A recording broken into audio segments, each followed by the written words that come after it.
for action. Hi guys, welcome back. So I'm going to do a bit more on the Dragon 32. Some parts have arrived, and finally the second set of labels have arrived. The first set was sent and got as far as Heathrow, and then there's a big black hole opened up, and that was the end of it. Nobody knows where it went, and it had tracking. Good old English post. Anyway, I got my mate in England to get me another set and sent them over, and they turned up. We're good to go there, and we're also good to go with the ICs that I was waiting for to come in too. So I think now's a good time to grab a drink, grab some snacks and a seat, and let's see if we can get this thing going.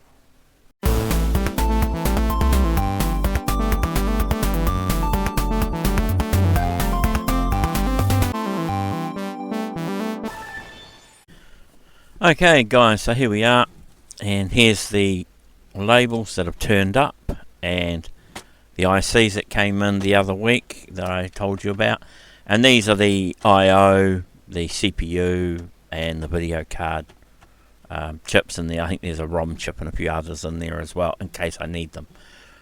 So I think what I'm going to do is we'll have a look at this. Now when I got these, I got this label here, and I also got the ones to do the security screws on the bottom as well.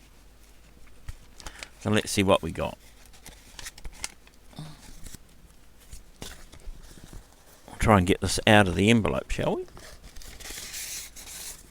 Alright, there we go.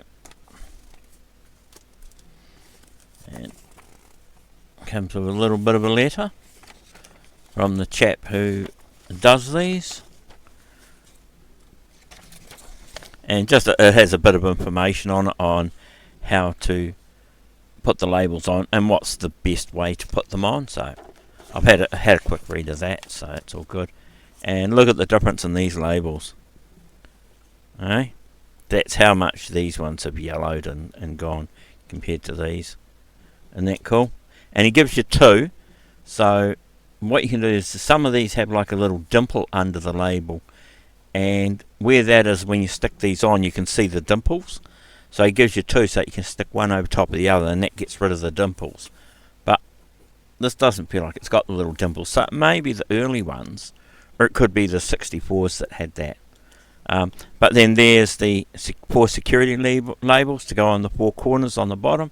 So once all this is running fine and doesn't have an issue, then when I put the screws in, if they're a bit manky, I'll put brand new ones in, and then I'll put the security labels on them. But now that I know I've got these and everything is turned up, I might have a look at retro brighting the case. So I think that might be a nice idea to do. So if I do that, the other thing I was thinking about is when I pop this top off, you see the power supply at the back here. There's enough room under here, and I was thinking to whether I put a fan in here, just a small one, a little wee small, like the P1 style fans. Put a small one in here and just get it to slowly circulate the air, not so it's noisy, just so it's a nice little quiet one. And there's plenty of room under here, and these are vents that go. These vents actually aerate right the way through. So I think something like that would be quite good, and it would help keep the power supply cool and some air circulating in here as well. I mean, that might be something I'll look at adding on to it. But I think I can take this off without any worry now. And I think I will retro bright this case. And the only one I don't have one of is the number for the manufacturing.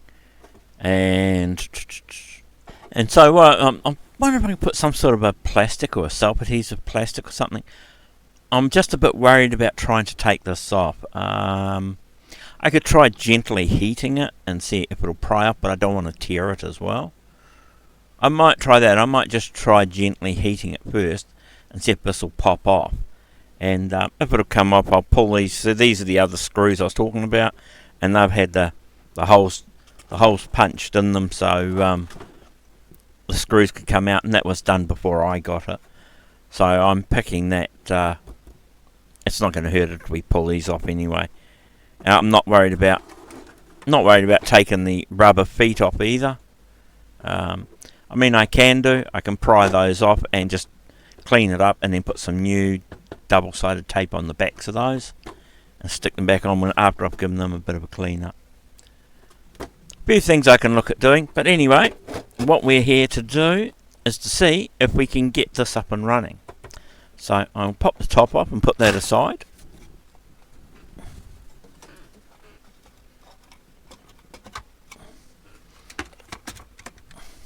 And I might look at some way of actually mounting this down. The way that lid comes up, I can always put a rubber bung or foot on here that helps hold that down so it won't move anyway. And the other thing I was saying is, with a fan or that, I can actually run it off the 5 or 12 volt rail on here anyway, off the power supply. So what we're going to do, what I'll do is I'll try this one first, because the machine sort of wants to run with the process. So I'll try replacing this first to see the 74 LS 783. I'll try replacing that and see if that fixes our problem, and see if the machine's going to boot up. If it doesn't, then I'll look at doing this, and if that doesn't work, then I think that's the only other pluggable one is the ROM. So I mean, if neither of those two do, then I'm going to have to try and see if there's anywhere where there's a signal that's not coming up, and try picking it up from there to see where we've got issues. Alright guys, so I will get onto this now, and I will pop out this chip and we'll go from there.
Okay, so we're all ready to go now. I have it all plugged in. I won't bother throwing the screen on behind me for you until I know it's going. But, well, we might do. Right, so I'll just set this camera up so you can see what's going on. There you go. Right, so we're powered up, ready to go. So let's give this a shot in the arm and see if we're going to get anything, eh? We sort of get some picture on it. I'm getting something. I don't know if it's what we want.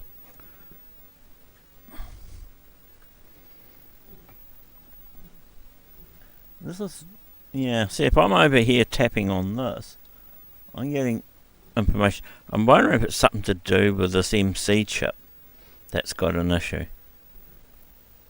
Because when I'm tapping around there, I'm starting to get issues on the video.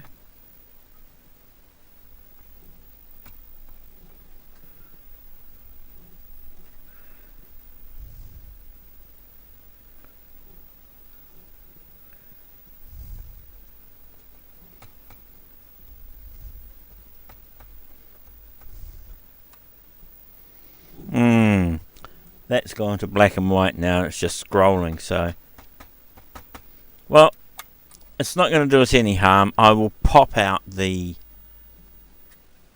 video, the processor, and swap the processor over and just see if that makes a difference.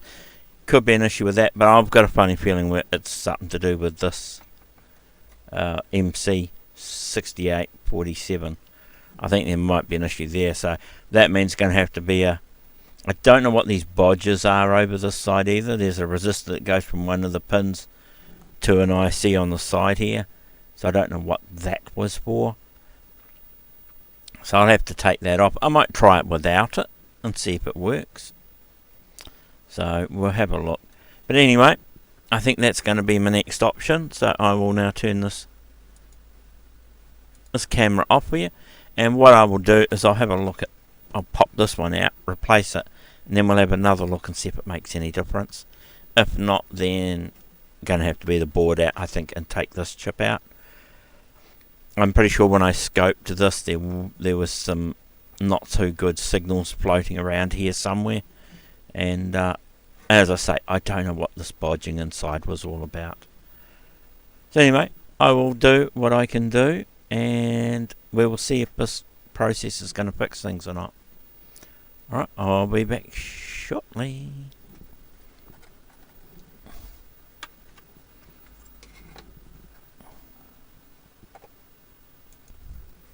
Okay guys, so that's the old one, taking it out, put the new Motorola in it, and so what I'll do is I'll switch the camera back on,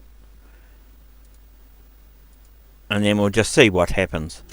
I'll knock that off. No, it's the light. It's the light coming through the window that's sort of doing damage to that screen. That doesn't give you a very good picture. But anyway, I will try turning this on and see if we're any happier than what we were before. No. We've still got that. Oh, we've changed colour. If I touched it, it's now red, as opposed to being what it was.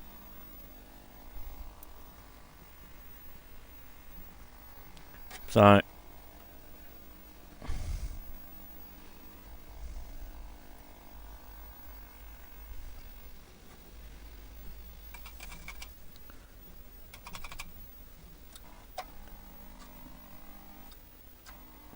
now, doing a reset before, the colours would actually change and go to something randomly different.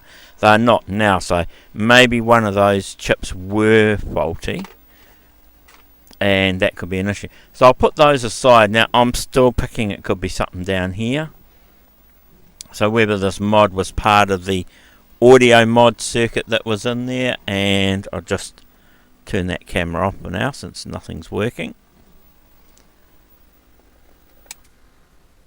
And since that mod, I think, was around the same time as the audio one, and to one of the comments I had on one of the earlier videos, somebody turned around and said that that was the type of mod they did back in the day, and it was period correct for back then.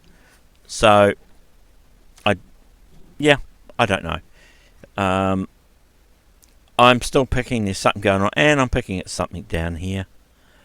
But I will pull the scope out and try the scope and see what we get on the scope down here, and see if anything else comes up on it. Alright, so I will do that, and we will have a look. So I'll be back in a sec, guys. Just get the tools and we'll set them up.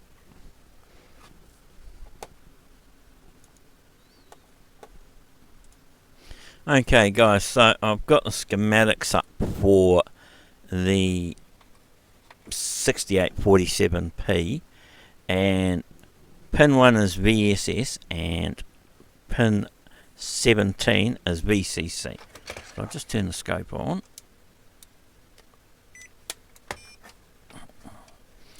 And we'll turn the machine on. And we'll go pin 1 is VSS.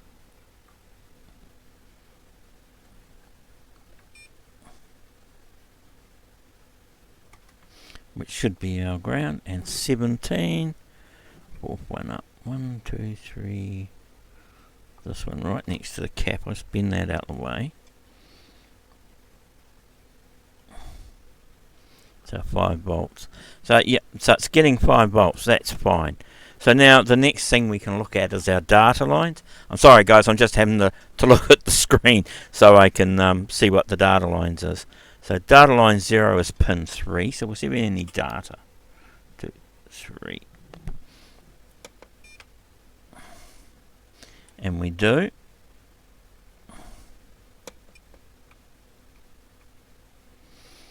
So we have data coming in on 0. We'll try the next one down as 1. We've got data coming in on there. So 5 is the next one. Yep, we got data coming in on there. 6 is data coming in on there. And that should be the next 2 will be data as well. There's data there, and there's data there. Now this next pin that has the resistor on it is CHB. Now I take it that means channel B. So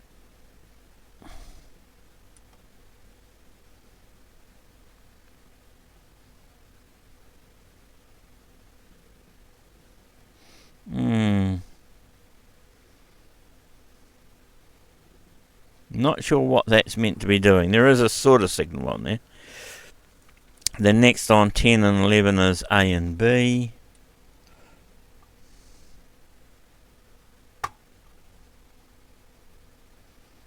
Okay, so that is channel B or CHB, and that's what's coming out of the B. So was that A? Oh no, sorry, that one was A. This one is B, and this one is A. Okay, and memory select low. Yeah, I'm getting signals there. So these the data DA5 is the next one. Yeah.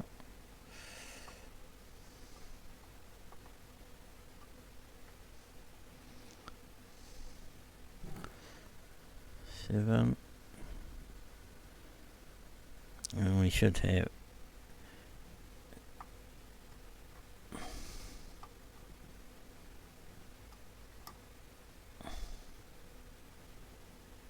that one should be our 5 volts, yes. Then we have DA 9, 10 and 11. That's DA 9, and doesn't look like we've got anything on 9.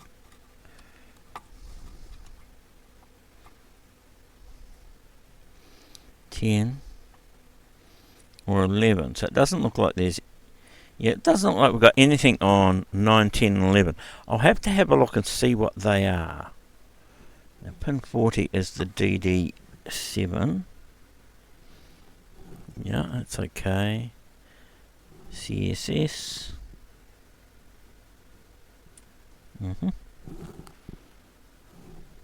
HS. Yep, that's working. That's got a voltage on it. That's FS. I'll need to look up what each of these signals are for too.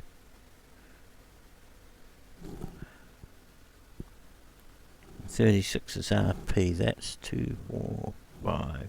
So that's the RP. Then you got A low and G high is the next one. So it's on A low. 34 is A low and S high. And that's actually got a signal going through it. The 33 should be clock. We've got 40, 39, 38, 37, 36, 35, 34, 33. So that's our clock. And it actually looks like there's something else coming through in the background of that as well.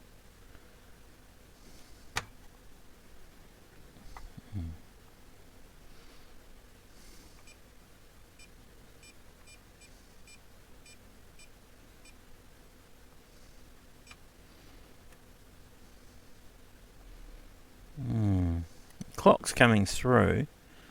That's it. Yep, that's the right frequency, but I don't know what that other noise is.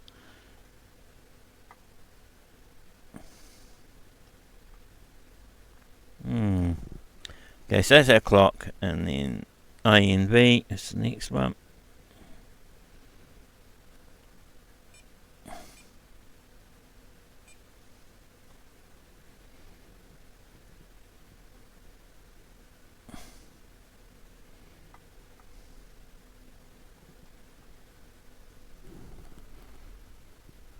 Then we've got GMO and GM1.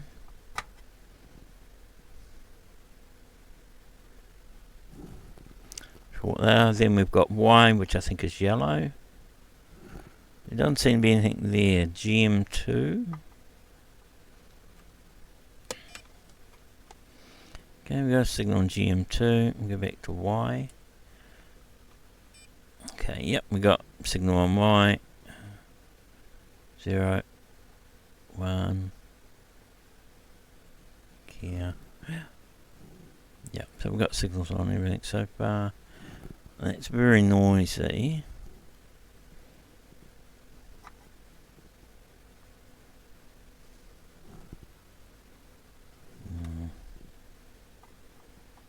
DA12. DA0. DA1. 2. B3. 4. And then we go GM2.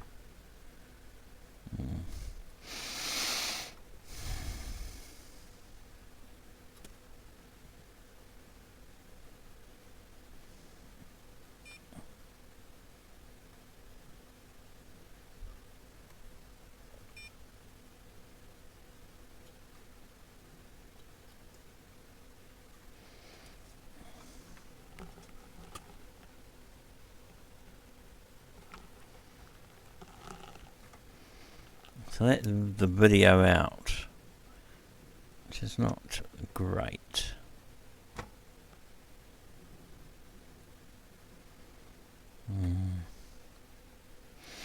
Right, I don't know. I'm picking.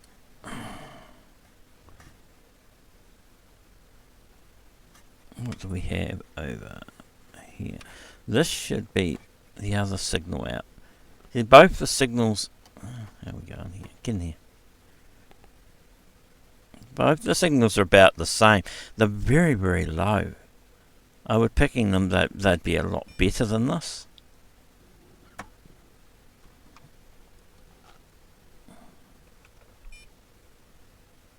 Oh, that's better.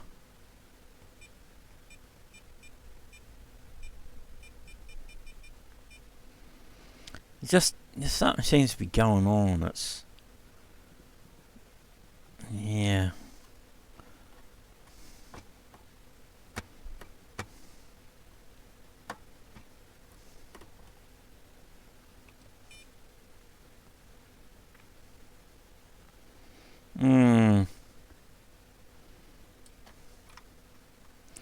I'm not 100% sure.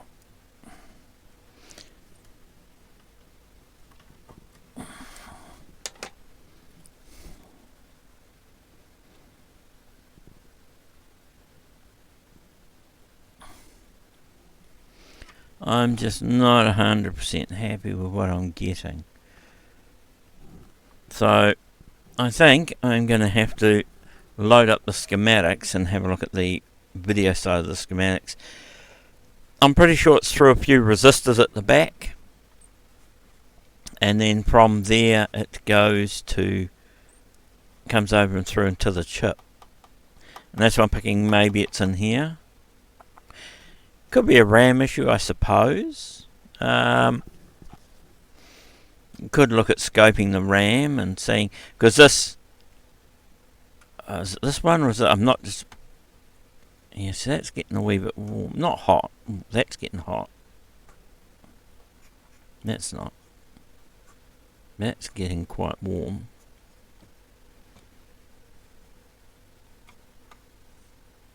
That's getting warm, but that is getting quite warm.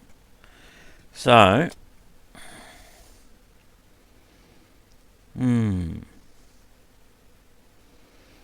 there's something overdriving this, because this should be, I'm pretty sure this is the one that controls, or where it's this one that controls the switching between the video using the memory and the CPU using the memory. So storing video or storing program data, it switches between which one can use it.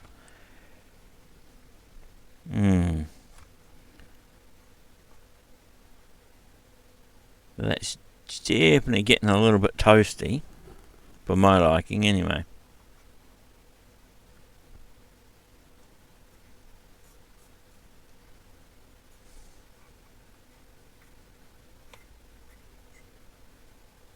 None of these other chips are sort of getting warm. Anyway, I think I will break out the schematics and see if I can find out what's going on. Alright, back shortly.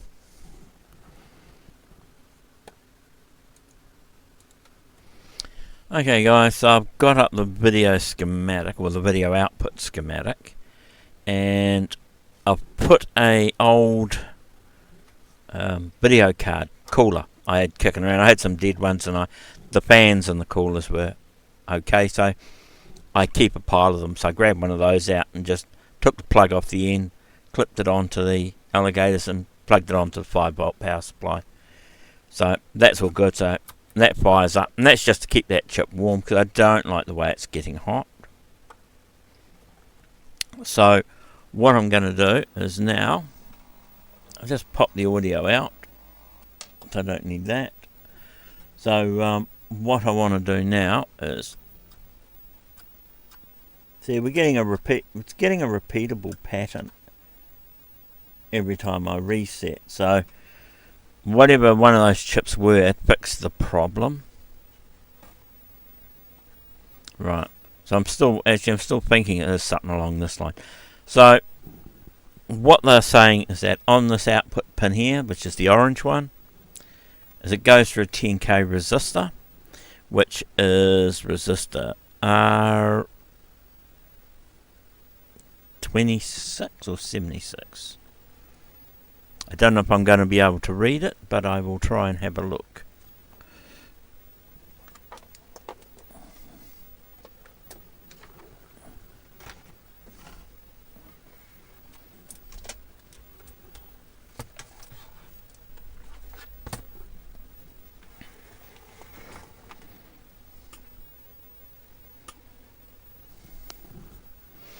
And no, I can't see, so I'll put this other camera, this other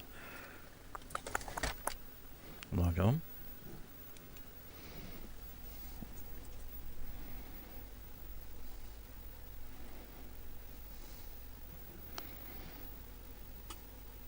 And I can't see a thing. So I'll have to use a meter. I'll power this off. And I'll use a meter and see if we can find out what's what. That's 10 ohms. Right, so it should be a 10 ohm resistor down here somewhere. It's 120.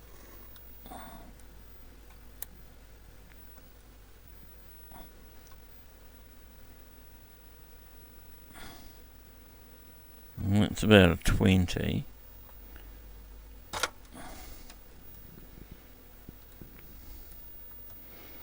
It's definitely not a 10. Right.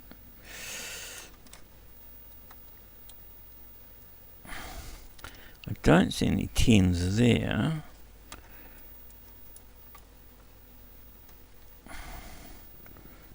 That one's meant to be a 10. Looks like one. There we go. 11.4. That's close enough to 10 ohms. So that's our video output signal. So, and from there it goes to TR2, which is this one up here. No, it doesn't. Oh, yes, it does.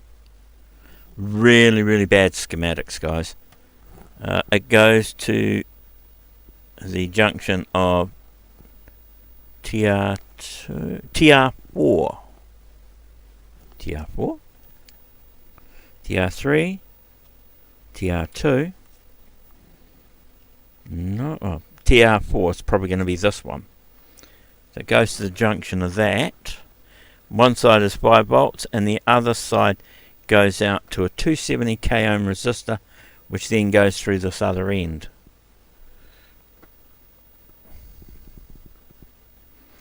So one side of that will be 5 volts, the other side will be output over to here, and the resistor should go from here to the center pin. Right, so we will check that with continuity.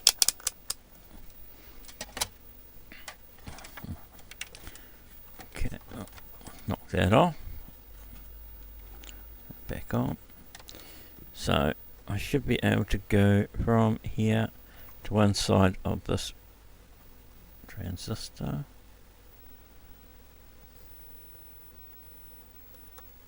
And it should be going through resistors, so there's a 470 ohm and a 270 ohm.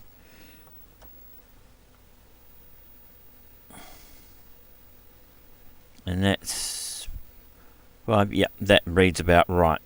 So that's about okay. And then if we go from the 5 volt rail, that should go to the other side.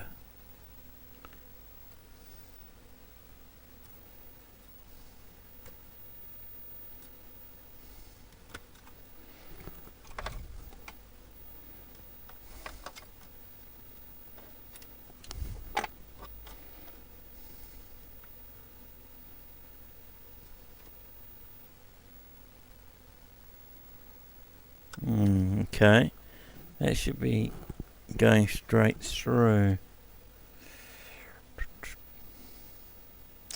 Don't know why that's done. It actually says minus 5 volts. Where would it be picking up its minus 5 volts?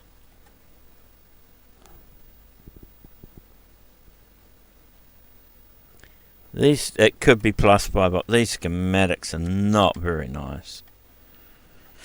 Oh, well, what I'll do is I'll power it on and I'll check the voltage on there and see if it's 5 volts or minus 5 volts or no 5 volts.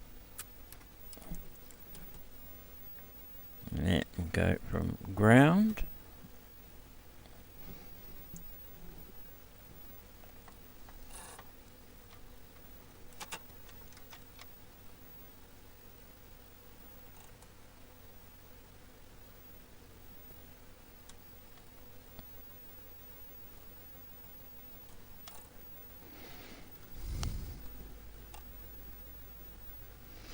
Okay, so we have our minus 5 volts, and so the other side should be the video signal coming in.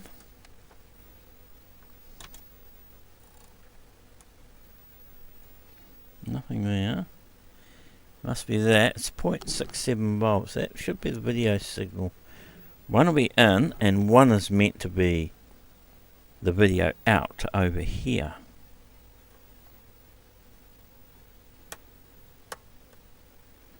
Okay, so we're getting there on 5 volts here. Oh, that is the 5 volt rail, sorry. This one. So we're getting 1.55 volts here. So it must be a bad connection on the board then.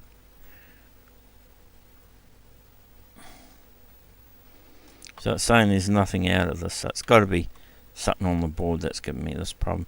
Because it goes from that through the two resistors. And that gives us the 5 volt.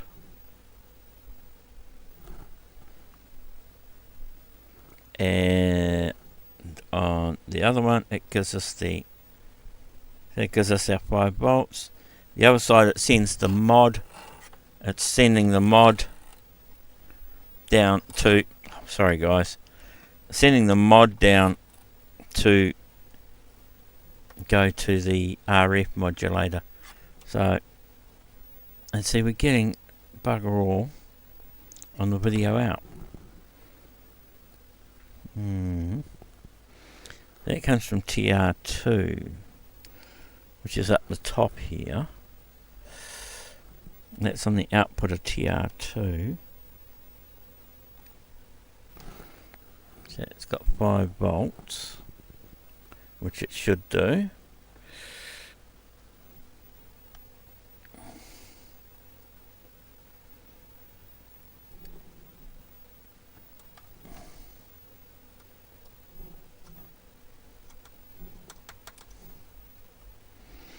I'm wondering if it's one of those those transistors. One of these ones.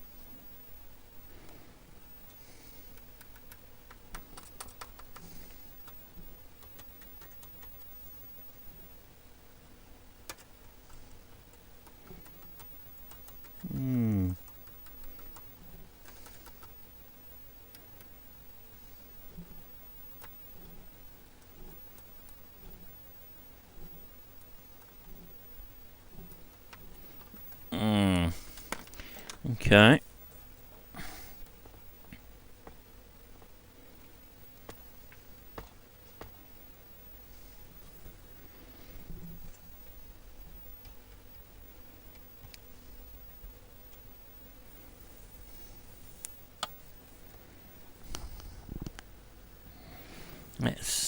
I think that says it's C7.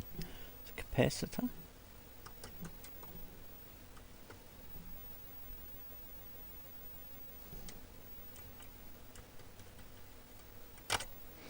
Doesn't look very good, whatever it is. It doesn't look like it's on the board very well. Could be just the way it's mounted in there. It just doesn't look quite good.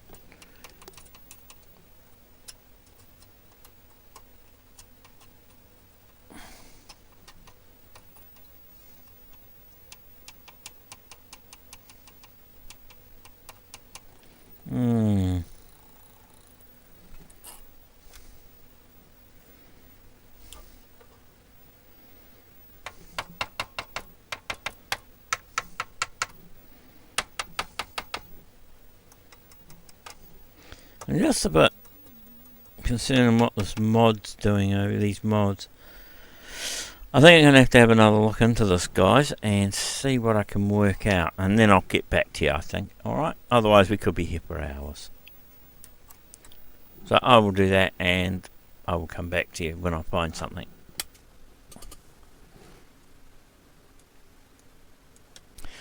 Okay, guys. So I've been catching up with you. I had to rewatch the video to see where I'd been, what I'd done, and how far I'd gone.